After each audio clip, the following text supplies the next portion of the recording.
What's up, tribe? How you guys doing? Go ahead and hit that subscribe button. I hope you like this video. This is your review for Belle Collective. I know it's late. Child, I'm late. But we're going to, y'all know it's been a busy couple of weeks. But we're going to do this. It's season 3, episode 28. Look, I don't even know what it is anymore because every time it's in my DVR, it's something different. Season 3, season 4, episode 10, episode 28, whatever.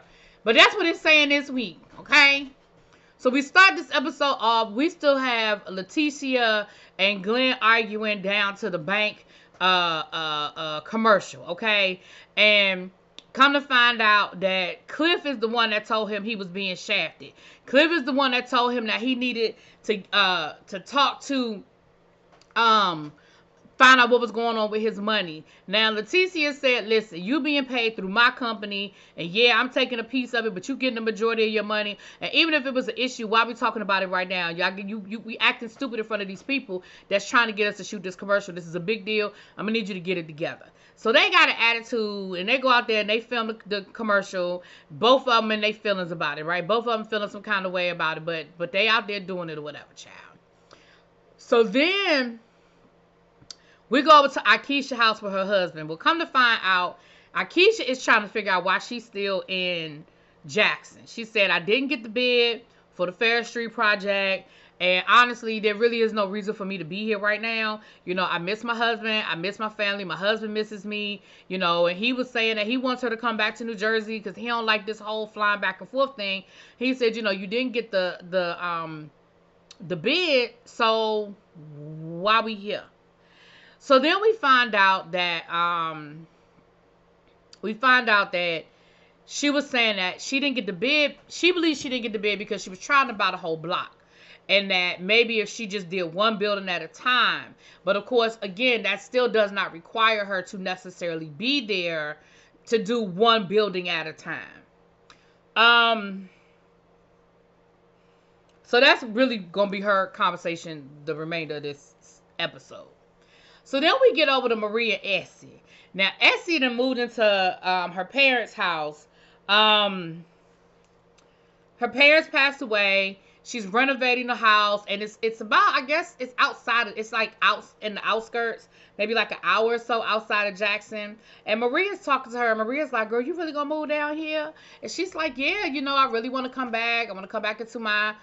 this is where I grew up. This is my family home. Yeah, this is where I think this is where I need to be for right now. Child, so then we found out that Marie mama done relapsed again.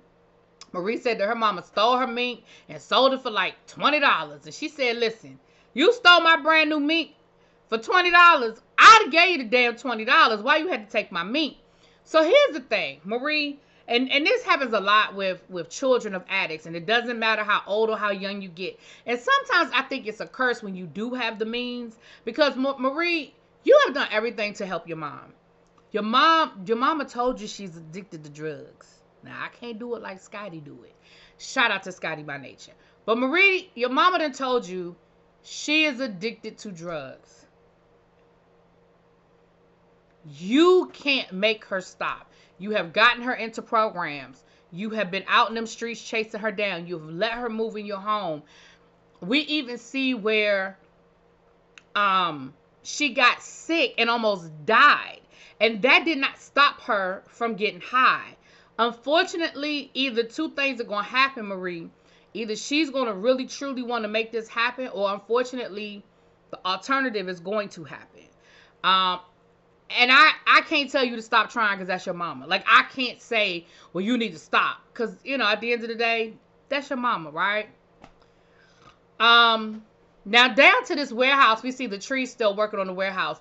Now, listen, she went from firing her husband because she got mad at him to letting her brothers do it to going back to her husband. See, listen, and you frustrated because your warehouse not ready. You say you're paying rent and your warehouse ain't done. Listen, Latrice, let me tell you what Trees, let me tell you what you need to do. Trees, you need to get on the phone and you need to call Judy down to Atlanta, okay? From Kaleidoscope. I mean, I know y'all are in the same industry. I don't know if y'all have no beef or not. But, baby, Judy gets shit done, okay? You need to not fool with your husband or fool with your brothers. You said that your brothers do trees. Then why did you ask him to do your warehouse? There are things you're going to have to spend money on, and this is one of them. And I get it that this is what your husband does, but you know that if you get your husband to do it, you're going to have to do it his way, because that's who he is, okay? I'm tired of arguing with you about your husband, okay? That's your man, your man, your man. So do what you do. But you need to bring in an outside contractor that's going to sit down with you, that's going to do what you want him to do, that you can put on a timeline, a realistic timeline, and it can be done. It makes absolutely no sense that we see no progress that has been done on this building. I mean, nothing. Nothing. While you are constantly paying rent, it makes no sense that you bought this building and you still paying rent. This building should be halfway done by now. But that's because you got to bring in some contractors. Listen, some things you just can't have step on, and this is one of them. You can't have step on this, especially if this is going to be your business for years and years to come. You can't. Girl, go and get you a real contractor. That's not your husband. That's not your family. Somebody that you can hold accountable. Somebody, and you can't cut the corners. You just can't cut corners. Anyway. Moving right along. Just moving right along. We see Marie and Aisha meeting up. Now, they were supposed to be a play date for the kids. Aisha ain't bring her daughter because she said her daughter was sick. And Marie was like, well, girl, if you wasn't going to bring yours, I wouldn't have brought mine. Like, we ain't have to be here at the place where we went. We could have went somewhere and had cocktails if you wasn't going to bring your baby. Now, I can understand that. I feel Marie on that one. Like, girl, I thought this was going to be a play date. And child, we sitting here. I'm the only one with the kids playing. But I also understand maybe she ain't know. You know, the kids wasn't feeling well, whatever. So, they get to talking about the Ferris Street project. Marie is defending her friend. Aisha is like, listen, I didn't steal nothing from nobody. I didn't steal Leticia's. I didn't steal nothing from Leticia. Like my proposal to Ferris to the board didn't look nothing like what Leticia was doing. And I don't play. I was serious about what I was doing. This wasn't play for me.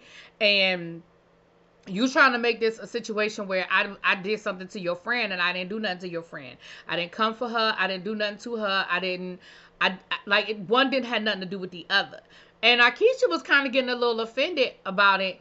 And I feel like both of them was being a little snippy. Now, honestly, I see both sides of this coin because I feel like what Marie was trying to say was, maybe if you and Leticia could have worked together instead of working against each other, maybe y'all could have got more done, and maybe both of y'all could have got what y'all wanted. But I also understand where Aisha was coming from and saying, look, I didn't steal nothing from Leticia. Like, she had an idea. She couldn't get it done. I came in town. I put investors together. I put a group together. We put forth a real proposal. And if they ain't take my proposal, they damn sure was going to take whatever Leticia had put together. Now, she didn't say that. I said that last part. That was me. That wasn't her. But that's how I feel. That's how I feel. It's my opinion. But neither here nor there. They got a little snippy with each other. And baby, Aisha was over it, and so was Marie, child. Then we saw Aisha and So Gucci do a Zumba class. Now So Gucci says she ain't never done a Zumba class before. Girl, how you a fitness guru and you ain't never done a Zumba class? I thought everybody was doing Zumba. We've been doing Zumba up here for years now. My fat ass don't be doing Zumba. However, Zumba is a thing, and it's been a thing for a long time. Girl, how you ain't never done a Zumba? But anyway, Aisha let So Gucci know that she might possibly be moving back to New Jersey because basically, there's really no reason for me to be here right now. There's no reason for me to be away from my family. If nothing is going on with the Ferris Street project. Like, yes, we're opening up another restaurant here, but that's pretty much done. And I don't need to be here for the day-to-day operation of that. I don't know if she's leaving Belle Collective as a show, but there's that. I personally, the more like, I wasn't crazy about Aisha last season. I got to be real about that. But the more I'm kind of seeing like a more calm down version of Aisha. I kind of wish she had made it on Real Housewives of New Jersey. Remember, she was supposed to be on New Jersey and then she got pregnant. I think she would have been good. Can y'all see her and Teresa tussling? Her and Jennifer Aiden tussling. Baby, I'd have been here for that. Hell, her and Melissa. Anybody on the show. I'd have been here for that. I'd have been here for that. But moving on. Then Glenn goes down to Aisha's office. I mean, Leticia's office. Talking about he want her to represent him.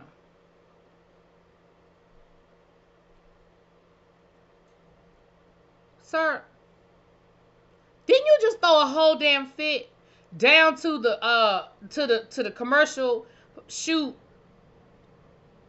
because you was questioning her about the contracts? Now you want her to represent you in your music career?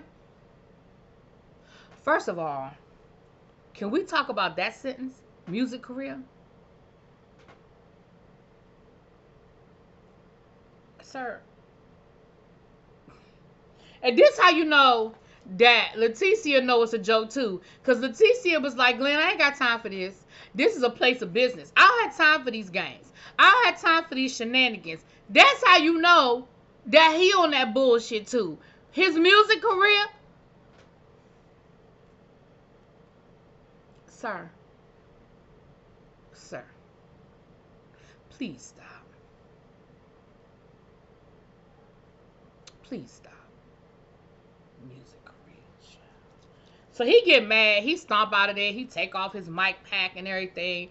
You know, whenever they take that mic pack off, you know, that's the symbol of I ain't finishing this scene. Because if he got mad and it was part of the scene, he just would have walked off with the mic pack and they would have unmiked him in the parking lot. But he was letting it be known, I ain't F this scene, F this whatever. And Leticia was so funny, baby. She sat there. She ain't even moved. Again, that's how you know she knew that this was some bull hockey. She ain't even blinked. She was just like,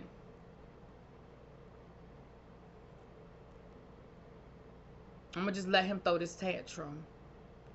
So later on in the episode, we see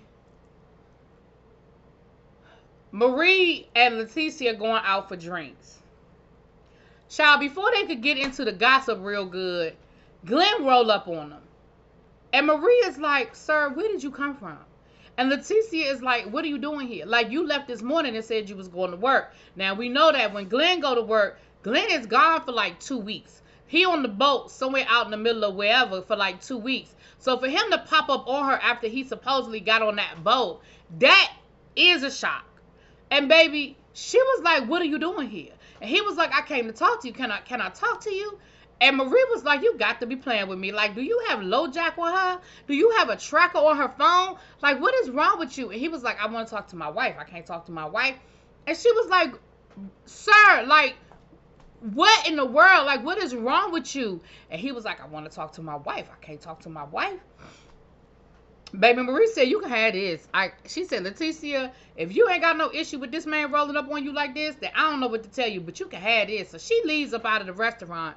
So now Leticia and Glenn there, and she gets to arguing and fussing with him, talking about, so what is wrong with you? Like, you can't just be walking up on me like this. Like, I'm out with my friend. You can't be disrespecting my friend. You can't just be walking up on me like that. And he was like, look, I mean, I wanted to talk to you. Like, I wanted to, I ain't like the way we left things, so I ain't go to work so I could talk to you. And I'm just trying to talk to you. So I feel like maybe he had been trying to call her.